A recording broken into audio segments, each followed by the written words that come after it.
ഈശോ മിശിഹായിക്ക് സ്തുതിയായിരിക്കട്ടെ. നോമ്പ് വിചാരങ്ങളിലേക്ക് സ്വാഗതം.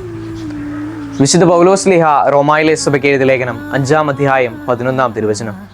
നമ്മുടെ കർത്താവായ യേശുക്രിസ്തു വഴി നാം ദൈവത്തിൽ അഭിമാനിക്കുകയും ചെയ്യുന്നു. അവൻ വഴിയാണല്ലോ നാം ഇപ്പോൾ അനുരഞ്ജനം സാധിച്ചിരിക്കുന്നത്. ദൈവവുമായി അനുരഞ്ജനപ്പെടേണ്ട കാലമാണ് നോമ്പുകാലം.